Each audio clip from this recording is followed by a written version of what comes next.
بسم اللہ الرحمن الرحیم۔ برادر محترم محمد ادریس صاحب نے سوال کیا ہے کہ اگر امام کے پیچھے نماز میں سامنے رکھی کسی کتاب پر یا قرآن پر لکھی تحریر پر نظر پڑے اور تحریر دل میں تھوڑی سی پڑی جائے تو کیا نماز پر اثر پڑتا ہے؟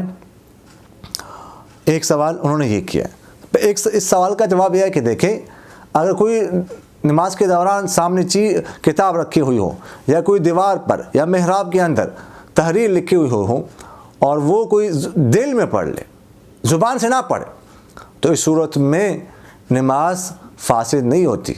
لیکن اس طرح پڑھنی نہیں چاہیے، نماز کی طرف توجہ کرنی چاہیے۔ دل میں کوئی پڑھنا شروع کر دے تحریر، یہ ایسا نہیں کرنا چاہیے۔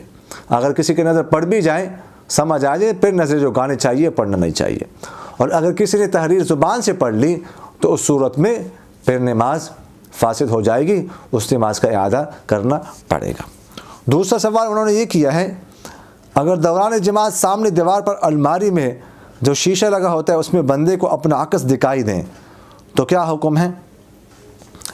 دیکھیں، جو الماری یا ویسے کوئی جو شیشہ لگا ہوتا ہے کھڑکیوں وغیرہ میں مسجد میں، اس میں جو انسان کا عکس نظر آتا ہے، یہ تصویر کی حکم میں نہیں ہے۔ اس لیے اس سے نماز میں کسی قسم کا کوئی فرق نہیں پڑتا، نماز ہو جاتی ہے۔ البتہ اگر اس سے انسان کا خشوع خضوع متاثر ہو جائے، اس کی طرف دھیان چلا جائے، تو اس صورت میں پھر ایسا کرنا مکروہ تنزیہی ہے۔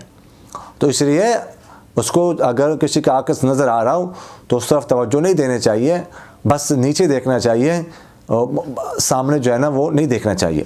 ویسے بھی نماز کے دوران جو سجدے کی جگہ ہے وہاں پر نگاہ رکھنے چاہیے، ادھر ادھر نہیں دیکھنا چاہیے۔ تیسرا سوال انہوں نے یہ کیا ہے کہ دوران نماز اگر بچہ ایسا عمل کر رہا ہو جس سے وہ زخمی ہو سکتا ہو تو کیا نماز توڑ کر بچے کو بچایا جا سکتا ہے؟ دیکھیں، کچھ چیزوں کی وجہ سے نماز توڑنا جائز ہے۔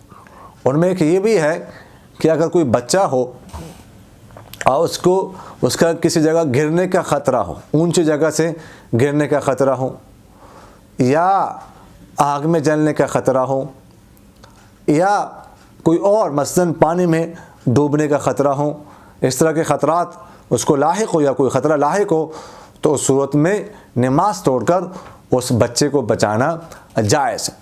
اور اس صورت میں نماز توڑنے کی وجہ سے کوئی حرج بھی نہیں ہے، اور اس کو بچا لیں، اس کے بعد جو ہے نا وہ نئے سرے سے نماز پڑھ لیں۔ اقول قولی ھذا استغفر اللہ لی ولکم ولسائر المسلمین فاستغفروہ انہ ھو الغفور الرحیم۔